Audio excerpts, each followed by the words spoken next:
A young man seriously injured in a daylight shooting. Tonight, police converge in a North York neighborhood, the latest incident of gun violence in the city. Good evening. We begin tonight with breaking news. This is the scene near Keele and Wilson where the gunfire erupted late this afternoon. CTV's Janice Golding is there and joins us live with the very latest. Janice.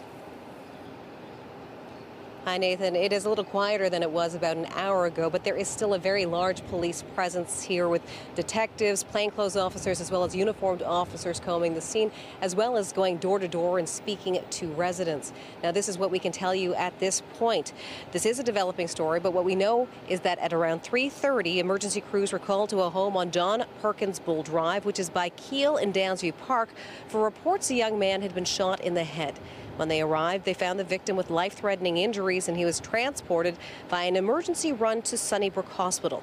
We have since learned that the victim is a male between 18 and 20 who was critically wounded by a gunshot to the face. We don't know the time frame, but police arrested 2 people before we got here, although they are still looking for 2 people who fled the scene. Here is what neighbors we spoke to had to say about the incident. He was on a stretcher, but he was not making any noise and all. He was all silent. They carried him to the paramedic van. And you said his face was covered? Yeah, I guess it was not visible. The face was not visible too. It was quite upsetting because we all believe that the neighborhood is peaceful and safe, but it doesn't seem like that way. I just seen a whole bunch of cops coming out, and this is a very quiet neighborhood, so I live here. And I came out, and it was just chaos. It was utter chaos out here. We literally just got out the car, we came in the house, and then all this commotion started. The sirens, screaming, we heard some guy yelling, he shot in the head. It was insane. This has been such a very safe neighborhood for many years that I'm shocked, honestly. Now, police are still looking for 2 suspects. As I mentioned, they are both male. One was last seen wearing all black with red shoes. The other was seen wearing a red hoodie, or rather a gray hoodie a red hoodie with gray shoes. Anyone with any information is asked to contact Toronto Police. Reporting live, I'm Janice Golding. Now back to Michelle. Thank you, Janice. And we have more breaking news from Toronto Police tonight. Homicide investigators have identified the victim in a shooting in Parkdale yesterday as a 16-year-old boy. Police say Mohammed Doumbouya was shot inside an apartment building at King and Jameson. Despite life-saving efforts, he did not survive. There's no word at this point on any arrests or suspects in the shooting. Police are looking for anyone with information to come forward. And our coverage of these stories continues online. You can get the latest updates as they happen at ctvnewstoronto.ca. And to another major story we're monitoring tonight, and some wild weather headed our way. Take a look at this, the remnants of Hurricane Beryl. Its sights set on southern Ontario. After days of extreme heat and humidity, we're in for some torrential rain. And CTV's Mike Walker joins us live with the details on this one. Hey, Mike. Hey, Nathan. Well, the next 24 hours will experience a wild swing in conditions from the heat and humidity we've been experiencing today to torrential downpours and the possibility of flash flooding. For the second straight day, it's stiflingly hot, the mercury surging above 30 degrees early. I like it. It's summer. The heat's hot. I usually get out in the morning and try and get it all done by noon. Feeling closer to 40 with the humidex this afternoon. But many are embracing the summer scorcher while trying to stay cool. From the splash pads to the tree-covered trails. I normally could do about a 7 or 8K, but I think I'll just do about a 5K today and hydrate myself really well. For those working outside like these landscapers, this is as cool as it gets. I'd say muggy, sweaty. I'm sure you can see it. You might even smell it too. It's the calm before the storm as remnants of Hurricane Beryl are set to roll over southern Ontario, prompting Environment Canada to issue a rainfall warning.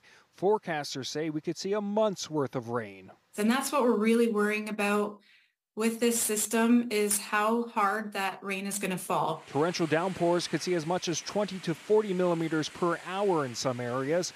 The Toronto and Region Conservation Authority issuing a flood watch, warning of rapid changing water levels, making shorelines, rivers and streams dangerous. And that sort of thing can cause flash flooding. Weather-dependent businesses like this canoe and kayak rental watching the radar but already preparing to shutter tomorrow. We've already closed rentals because we can see it's just pretty well 90 to 100% chance of rain all day. Crews that work outdoors prepared to take a rain day. We only take a rain day off if it's like unworkable or if it's you're going to make more of a mess on a property. It will be a dramatic shift in conditions. It sort of stops the outdoor activity, which is a problem because, as you know, you may know, when you have kids inside in the summer, it's not a great combination, but we're going to have to deal with it. At this point, forecasters saying the exact track of the system remains uncertain. Now, Environment Canada says some areas can see in excess of 60 millimeters of rain, and it could be record-breaking. They also say this could have an impact on the morning commute. Reporting live, I'm Mike Walker. Nathan, back to you. Thank you, Mike. Here's a live look outside tonight. Talk about a swing in weather, both a heat and rainfall warning in effect. That is rare. Let's bring in Jessica Smith to get a better idea of where things are right now. Hey, Jess. Hey, it's still obviously super hot outside. We're still under that heat warning in and around the Golden Horseshoe, but that is expected to drop as we head through the overnight, and things shift as we watch the rain roll in. It is now post-tropical cyclone Beryl is its technical name, but it is the remnants of the hurricane that impacted much of the Caribbean, Mexico, and the United States.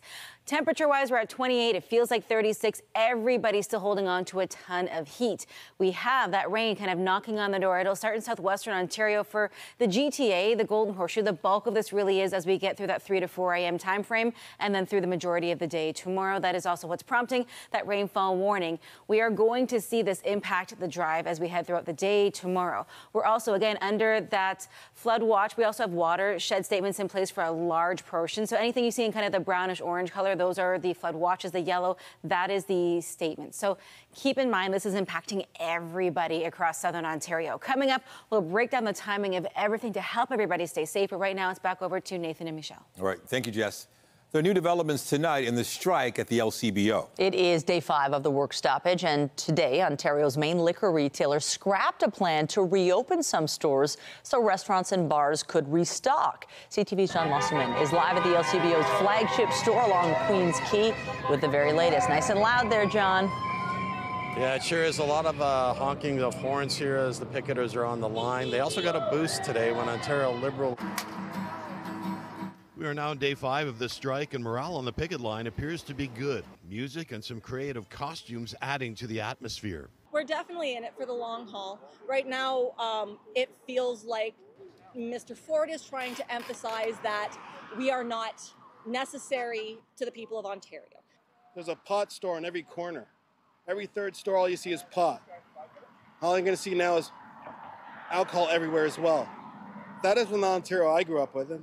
And that's not the Ontario I want to be living in. More than 9,000 workers are off the job. The picket lines are targeting LCBO warehouses across the GTA, slowing delivery trucks from entering or leaving up to 30 minutes at a time. It's very frustrating. We're all frustrated. We'd all rather definitely be back in our stores working. OPSEU, the union representing LCBO workers, says the prime point of contention is the province's expansion of alcohol sales into more retail locations like convenience stores and what that would mean in potential job losses. Today, Ontario Liberal leader Bonnie Crombie joined LCBO workers on the picket line at this outlet on Queens Quay. A great deal is created when you come back to the bargaining table, put your best offer forward, and the union and bargain in good faith. That's what this is about, bargaining in good faith, not letting your rich friends, wealthy insiders, continue to benefit from this government. I'd like to see language that would allow for the modernization of the LCBO. We've talked many times about the alternative models in Nova Scotia, in Manitoba, in Quebec, and that there's not a single one that would necessarily be made for Ontario, but that there needs to be room for those discussions. The government also contends it offered wage increases and more full-time positions that the union rejected. Still, the province has been forced to change direction on one issue because of this labor disruption. It has now scrapped a plan to temporarily reopen 5 stores to allow bars and restaurants to buy alcohol while the strike is ongoing. Quote, in light of OPSEU threats to picket these locations, we have made the decision to offer an alternative online experience for smaller orders. Details will be shared directly with our licensees. The striking workers have been handing out information pamphlets. What they're really pointing out is that 70% of the people who work at the LCB outlets are still classified as casual. Reporting live, I'm John Musselman. I'll send it back to you. Thank you, John. Also tonight, a rising GTA track star facing deportation clears a hurdle, granted an extension to stay in Canada following outcry over his family's case. But first, it's another unsettling alert. Ticketmaster has sent a warning to thousands of his customers about a security breach. This left their personal data and sensitive information compromised. CTV's Raheem Ladani joins us live with more on what people need to know. Raheem. Nathan and Michelle, Ticketmaster says it knew that customer information had been compromised back on May 23rd, but it wasn't until yesterday that the company started sending out emails letting people know this had happened, and now it's up to customers to monitor their own accounts to see if there was a breach. For the second time in as many months, Ticketmaster has revealed that its customers' personal data may be compromised. This is as bad as it gets. This personal information can then be used by cyber criminals in future identity theft and financial attacks. The cyber attack affects people who bought tickets to events in Canada, the United States, and Mexico. But Ticketmaster won't say how many customers are impacted. The company confirms there was a breach on a cloud database which is operated by a third party, saying it happened between April 2nd and May 18th, and that customers' name, contact information, and encrypted credit or debit card numbers and expiration dates may all be affected. This really illustrates a growing problem in the cybersecurity space, and that companies like Live Nation and Ticketmaster aren't doing enough to vet the organizations that their technology teams do business with. Last month, Ticketmaster's parent company, Live Nation, revealed there was another breach and that hackers were offering to sell the data on the dark web. Some reports suggest they were seeking over $500,000 to keep the information private. It's funny when big corporate actors get hacked, but when it affects people on a personal level, it can open up a whole other lifetime worth of issues. While it's unclear if these two events are connected, experts suggest people bolster security on their own by not recycling passwords, enabling multi-factor authentication, and by using multiple credit cards. I use a different credit card for online shopping, so if there is a breach, then it's just me. I just have to switch out one credit card and monitor one particular email. Ticketmaster is offering free identity monitoring to affected Canadian customers for 1 year. For its part, Ticketmaster says it has not noticed any unauthorized activity since it started its investigation. Reporting live, I'm Raheem Ladani. Michelle, I'll send it back to you. An infant remains in hospital after a collision in Etobicoke last night. It was around 9:45 when police say a driver struck two adults and the baby at the Queensway and Kipling Avenue. Paramedics say an infant suffered serious injuries and was sent to a trauma center. One adult suffered minor injuries and also went to hospital. The driver involved remained at the scene. There's no word if any charges are pending. And quite the scene on the Gardiner last night. One person's recovering after a vehicle flipped on the expressway near Spadina. One person suffered serious injuries but will survive. The westbound Gardiner was closed at Spadina but was later reopened. There's still no word on what might have caused the crash. A rising track and field star overcame a very big hurdle today in his dream to represent Canada at the Olympics. Tamari Lindo was facing deportation, but as CTV's Beth McDonnell reports, he and his family have been granted a 1-year extension to stay. Ever since I was a kid, I used to just like jumping, running and jumping. Tamari Lindo is smiling again from outside his class at York University. The talented hurdler was competing in hopes to join Canada's national Olympic team when deportation threatened those dreams. At the end of June, he and his family were told to leave in 10 days, 1 day before a qualifying championship.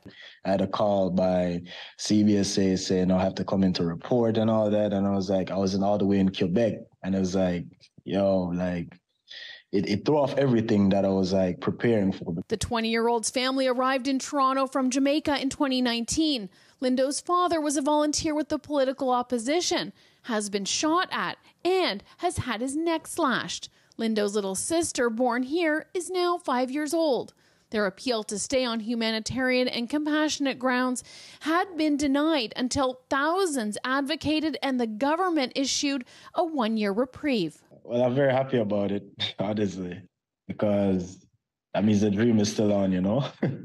it's a complete honor, and I'm so grateful that they're able to stay. Lindo's immigration lawyer, who took on the case pro bono, says unfortunately what happened to the family is not unusual and reform is badly needed.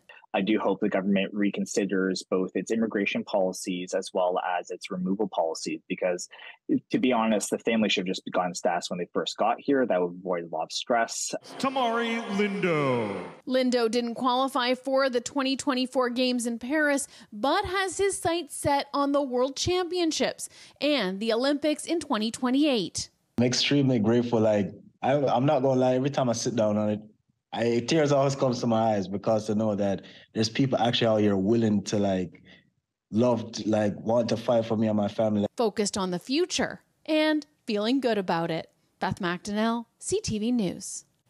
We're getting a better idea tonight of how the city will spend the nearly $2 billion it'll save by uploading the Gardner and the DVP to the province. The upload is part of a so-called New Deal announced in November.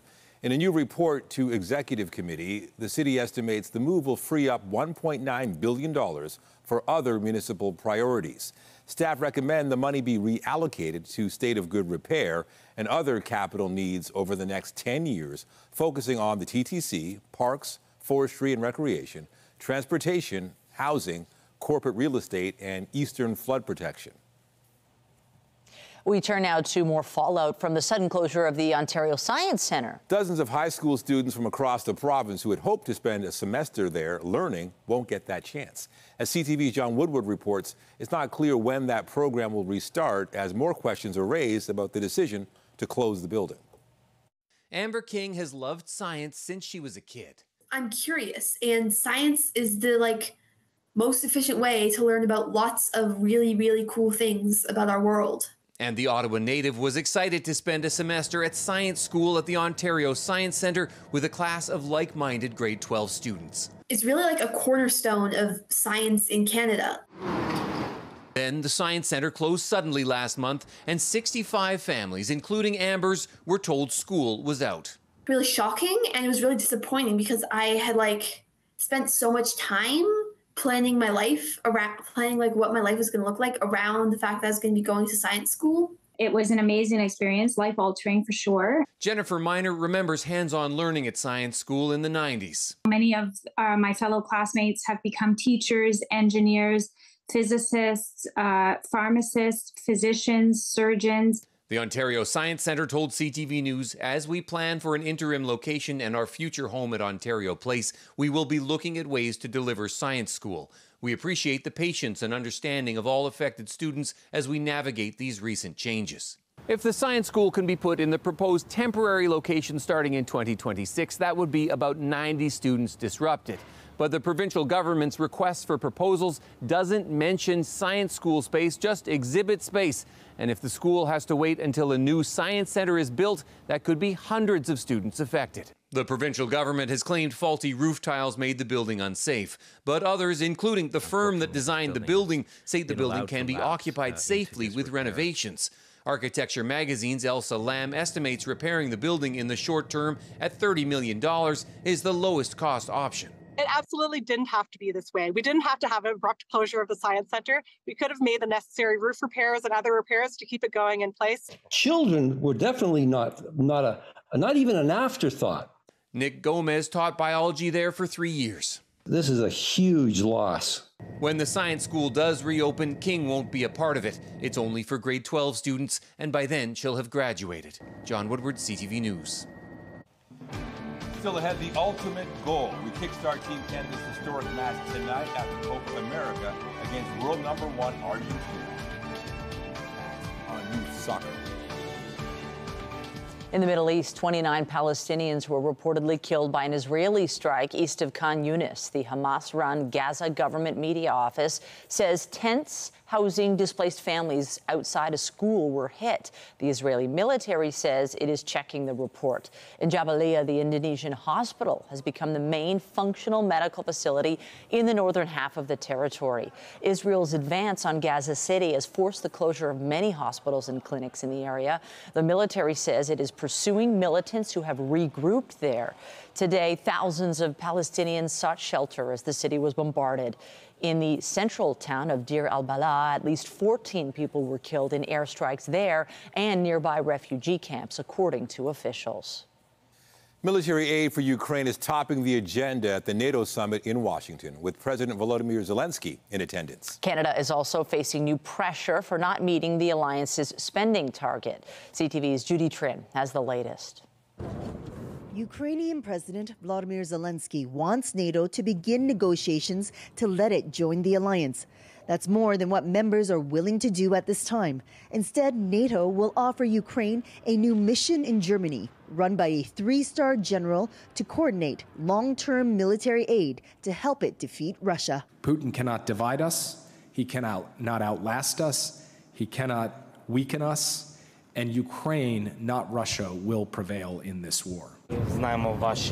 Speaking only in Ukrainian, Zelensky thanked the U.S. and said he would say more at the summit. 99% of the military aid Ukraine receives comes from NATO allies.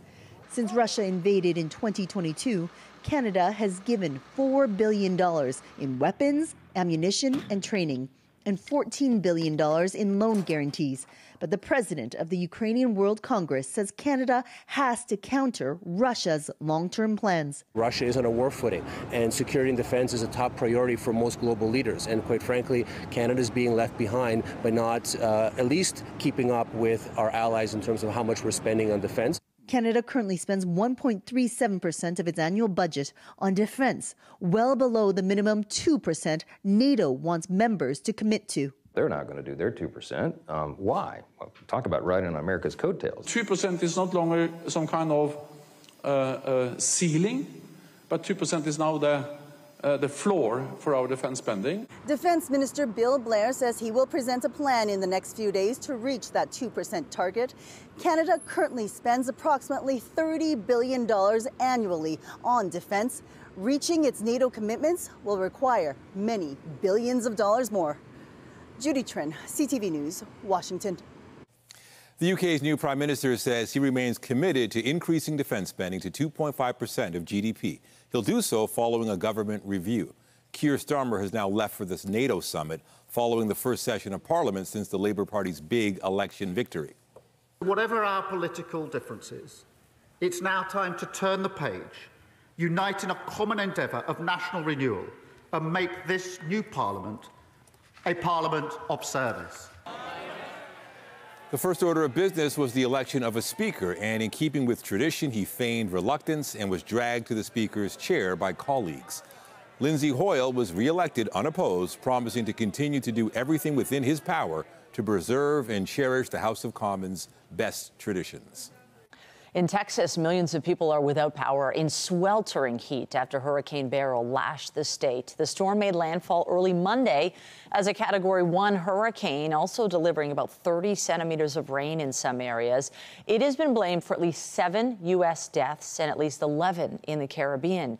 In and around Houston, a heat advisory is in place with humidity that could make it feel more than 40 degrees. It could take days to fully return power in Texas after Beryl toppled 10 transmission lines.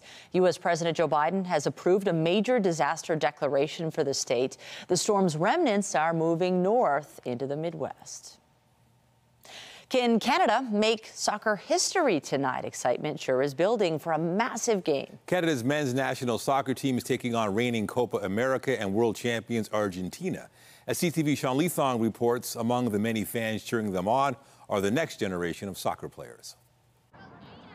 At TAC Soccer Camp in Toronto, players who hope to one day represent Canada can't hold back their excitement for tonight's match. Everything about it, I've always dreamed of seeing Canada, always dreamed of having them in the World Cup or the Copa America, and we've just done so well. Canada's made history. This is the first time we've been in the semifinals, and we're going to take it home. In what can be considered an improbable run, Team Canada has made the semifinals in their first ever appearance at the Copa America, facing the reigning World Cup champions from Argentina and a player who's been called the greatest of all time, Lionel Messi. Messi, we're coming for you. Players here are showing no love for Messi when compared to Canadian star Alphonso Davies. I think Messi's trash compared to Davies.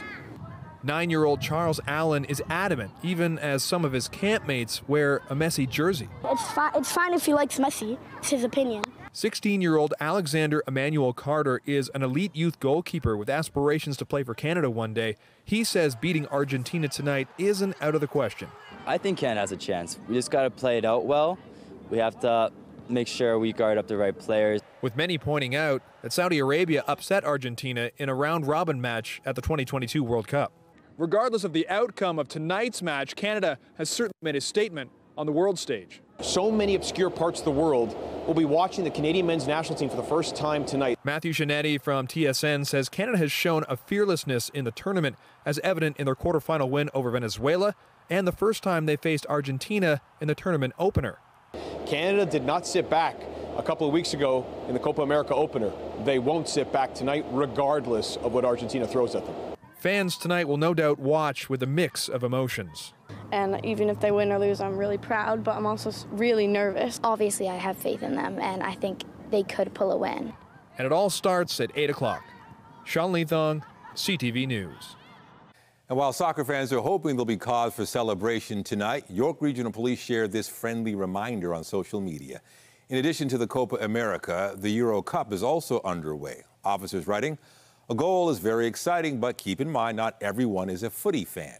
Be mindful of the noise bylaws in your area and be respectful to your neighbors." Coming up, getting into the swing of things, a Toronto actress tapped to take on a very important role in the Tina musical. Her story still ahead.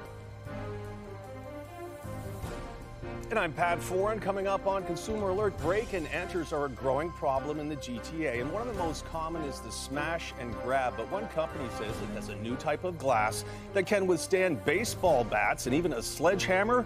We put it to the test. All of that story just ahead. No surprise, it's been a hot one as we've made our way throughout the day today. One of the hot spots out towards Uxbridge at 29.7. Nowhere near the seasonal norm, but we are going to return to that as we head into the next few days as we prepare for this massive rain event. I'll break it all down as we come up later on in the show, and stay with us. We've got another full night of great shows for you right here on CTV.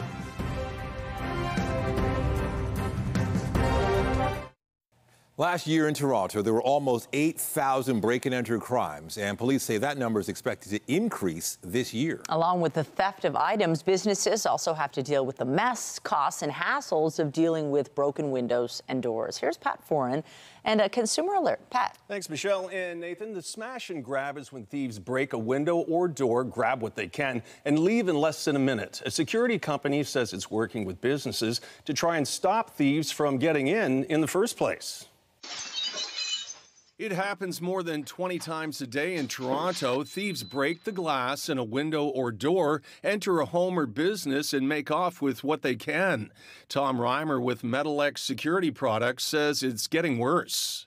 I've never seen it as bad as it is right now. Crime is on the rise, and it keeps on going. Reimer's company makes various items, including metal bulldog screens that can be used on windows to prevent children falling out of apartment buildings or on doors to prevent criminals from getting in. Yeah, that's not going anywhere. That's not going anywhere. Windows are vulnerable because it doesn't take much just to give it a smash, jump in, take whatever you want. The company says its rock glass product is 200 times stronger than regular glass. Reimer says whether it's a hammer or a baseball bat, rock glass won't break. Oh, jeez. Watch your wrist. Wow. Okay. Another problem area for businesses are robberies involving jewelry display cases. Thieves will come into a store with hammers, smash the glass, and run out with watches, rings, and other expensive items. So they'll take 2 or 3 shots, they'll reach in, they'll grab whatever, and off they go. Reimer says this jewelry display case made with rock glass is something thieves will not be able to break, even with a sledgehammer. The company is now working with jewelers to get the word out about the stronger display cases. Many of these products can be used in residential or commercial applications. Costs will vary. This door with rock glass installed is about $1,500. Oh my. Reimer says using unbreakable security products can protect businesses and reduce costs related to theft, including keeping insurance premiums lower. And many thieves break into businesses to steal point-of-sale terminals and then issue themselves refunds of thousands of dollars. Another popular target is power tools, which, once stolen, are often sold on Facebook Marketplace and Kijiji. On your side, I'm Pat Foran. If you have a consumer story idea, email us at alert@ctv.ca.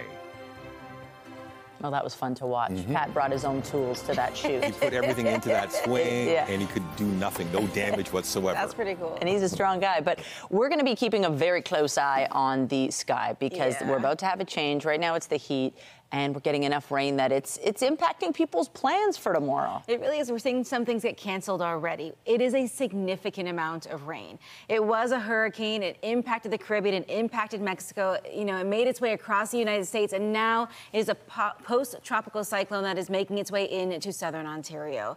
It is going to be a system that you want to keep a close eye on and give yourself extra time if you have to drive really any time tomorrow morning especially. For now, though, we're still dealing with the heat. It is dry, so if you're heading out this evening, you'll need some water, but not the umbrella just yet. We're holding on to a ton of warmth as we step into this second half of our day, so maybe if you're hitting up a patio to go watch Canada take on Argentina, you're going to want to include a lot of water in that because it is going to be a humid night. Temperature-wise, we're sitting at 29. It feels like 37. It is still a really warm evening ahead of us. Really anywhere from central to southern portions of the province still holding on to a ton of warmth and a southerly wind as we head into this end of our day. Temperature-wise, closer to seasonal, we'll sit at 19. We should be, you know, around that kind of 17-degree mark. So we're not really that far off, and that's the same across the board. The bulk of this rain begins in that southwestern corner and then makes its way across. So this is a really wide sweeping rain event. We're looking at a temperature tomorrow, also that shift. We were around 30 degrees for the high today. We dipped down to just 23 tomorrow. Still a humidex to contend with, but that base temperature for everybody significantly lower. There it is. It's kind of starting to make its way in, and as it tracks its way up towards us, it will start to lose steam, but it doesn't mean it's going to have any less of an impact. We don't have the really severe winds, but we have a significant amount of rain. We're talking potentially upwards of 60 millimeters, which is very likely to cause some flash flooding. As we see this push its way through, it is an all-day rain affair. We do get a slight break in the afternoon, but we don't really see it fully push out until we get in towards our Thursday morning. So as we get through the rest of our evening, it's just cloudy out there. The bulk of this pushes in as we get around 3 to 4 a.m. In towards Windsor and London, it starts for them. It is heavy. We have rain, thunderstorms, and those downpours. The rate of rainfall, 20 to 40 millimeters per hour at certain points when it's smack dab over you. For us, it comes just in time for that commute for a lot of people. So right around 7 a.m. around the Golden Horseshoe, it settles in. It continues a little lighter as we approach noon, a bit of a break as we head around 4:30, but anytime after that, we're still watching for rounds of showers, but this time in the second half of the day, heavier along those eastern shorelines of Lake Huron and Georgian Bay. The chance of rain lingers Thursday morning, and then it starts to push out as we head in towards our Thursday afternoon, so there's some sunshine. It's just a lot of rain. We have the flood watch. We have the rainfall warning in place for a reason. Give yourself extra time on the roads, especially for that commute tomorrow morning and into that kind of midpoint of our day. Temperature-wise, we dip below seasonal for the high, pretty seasonal into the evenings. Thursday, the chance of rain is in the morning, and then it pushes out. For your Friday, your Saturday, the sunshine returns and starts to dry things up. The chance of rain kind of lingers into Sunday, but the bulk of it is going to be dry. So we just have to get through tomorrow before we see the sunshine return. Nathan, I'll send it back over to you. All right. Thank you, Jess. Also tonight, pulling up your socks and having some fun in the process to raise awareness about autoimmune diseases. We speak with the ambassador of the Sock Project. An Ottawa woman living with a painful autoimmune condition is spreading encouragement around the world in an unusual way. Our health reporter Pauline Chan has more now on the Sock Project. When Jessica Baird was diagnosed with ankylosing spondylitis 7 years ago, she had an unusual request for her friends. And I said, send me fun, silly socks to emotionally get me through all of these medical appointments, because there was a lot of medical appointments. Ankylosing spondylitis, or AS, is an autoimmune condition. It's a very painful condition. It's a form of arthritis. It's inflammatory. So basically what's happening is the immune system is active, and it's attacking the joints in my spine and the other peripheral joints. Several years ago, a group of highly effective medications known as biologics were introduced. Jessica takes hers every 10 days, but they're very expensive and there are other concerns. It's immunocompromised medication, so it means that it's easier to become ill. Being a school teacher, I've had to learn to be very mindful of that. She started the sock project 2 years ago after receiving so many socks herself. I have gifted socks to people in every province, from Yukon to Vancouver to Newfoundland, Australia, Asia, Europe. Yeah. They're colorful, and she includes a message of encouragement for others with chronic or autoimmune diseases. But she says the socks are also a good conversation starter. I'm like, oh my gosh, tell me about your socks. Those are so fun. And I'm using socks as a way for people to express their story. So far, she's given out more than 30,000 pairs of socks. She's even had some made for her with Ankylosaurus, a dinosaur whose rounded back looks like a patient with AS. Pauline Chan, CTV News. An important recall to tell you about involving a number of popular non-dairy milks. The Canadian Food Inspection Agency is recalling Silks, almond, coconut, and oat milks, as well as almond milk from Great Value. The concern is they could be contaminated with listeria. Most have a best before date of October 4th. If you have one in your house, you are advised to dump it or return it to where you bought it. Health officials say 9 cases of listeriosis are believed to be linked to this recall here in Ontario. The final stop on the Rolling Stones' North American tour will be a far cry from the big cities they're used to performing in.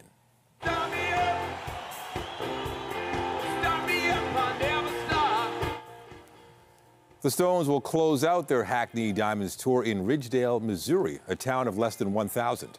The 20,000-seat Thunder Ridge Nature Arena, situated in the Ozark Mountains, was built by Johnny Morris, founder of Bass Pro Shops.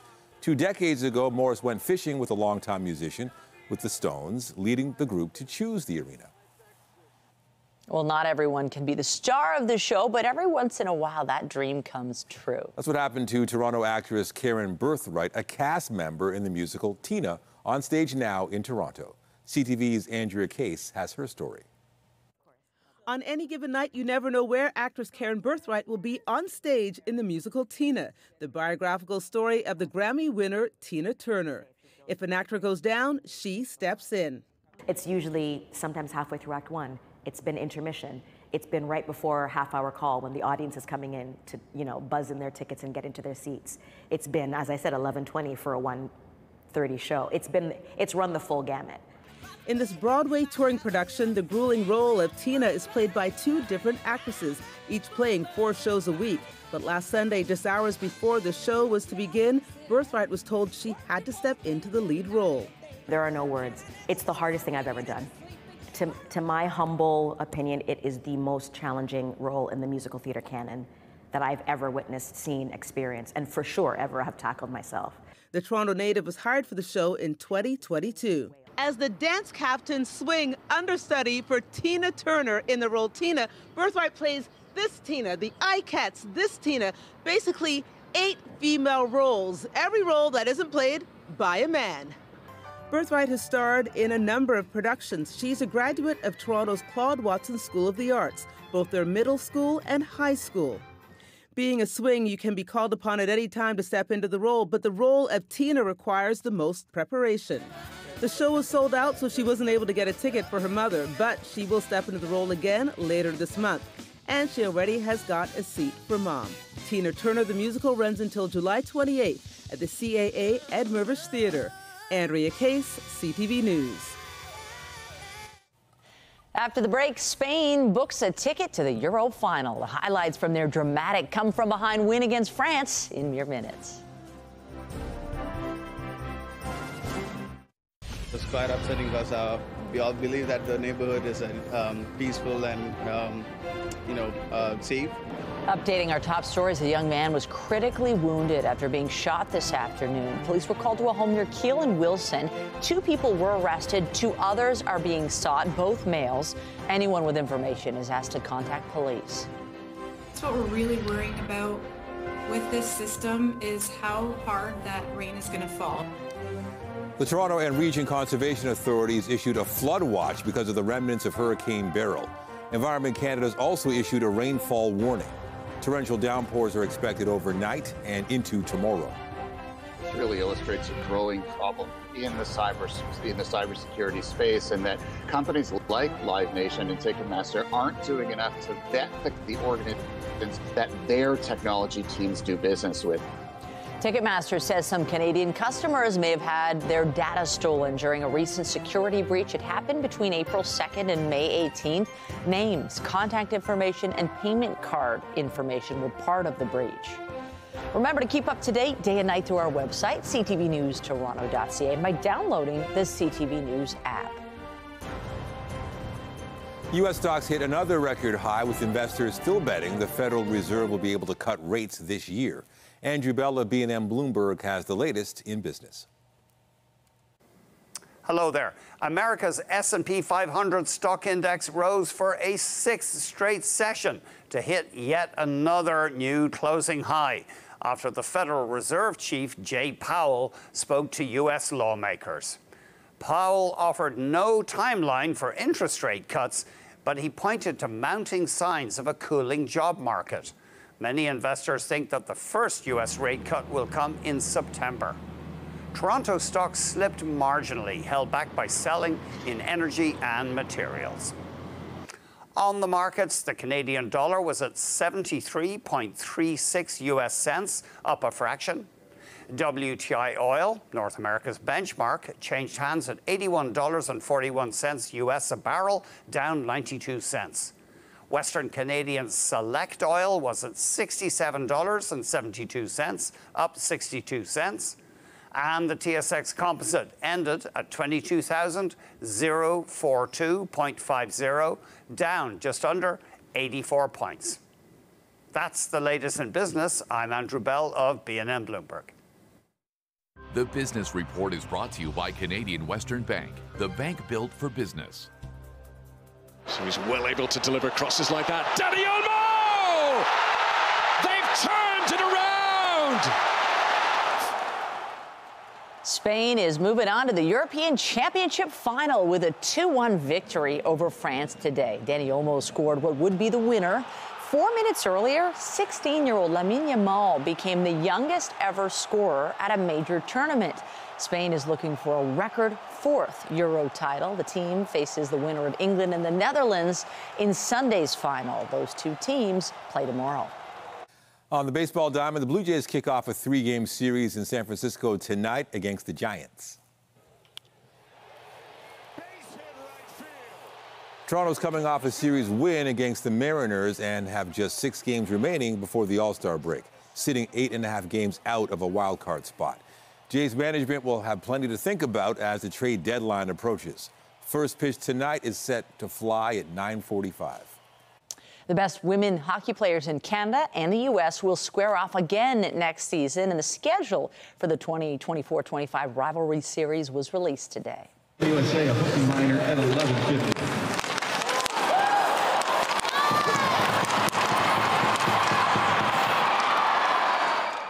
The series will start in November with the first 3 games in the U.S. The final 2 games will be played in Halifax and Summerside, PEI in February.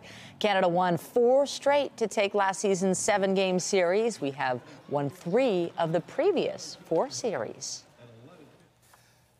And just ahead, calling all campers. A new 24/7 helpline is now available for those who don't have a lot of experience in the great outdoors.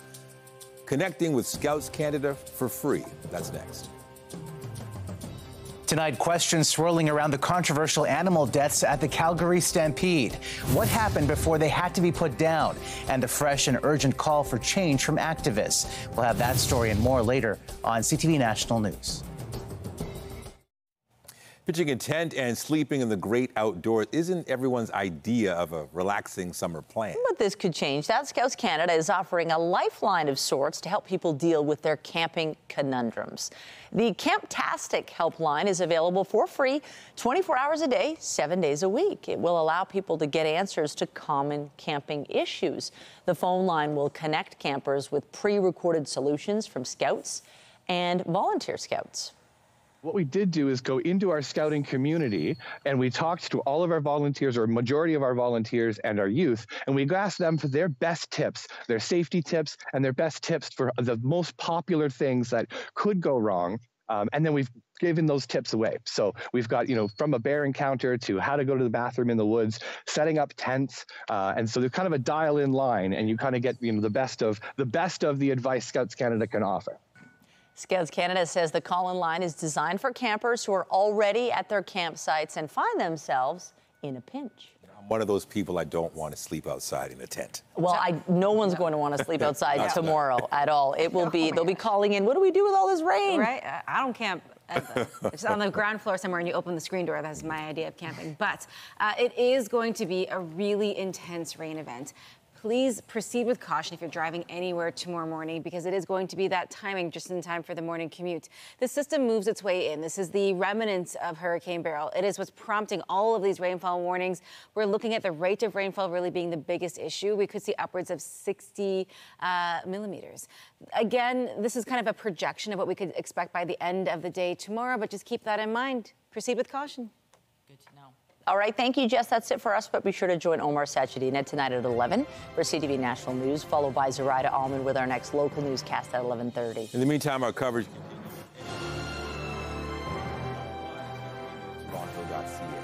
Smith and all of us at CTV News, thank you for watching and have a good night.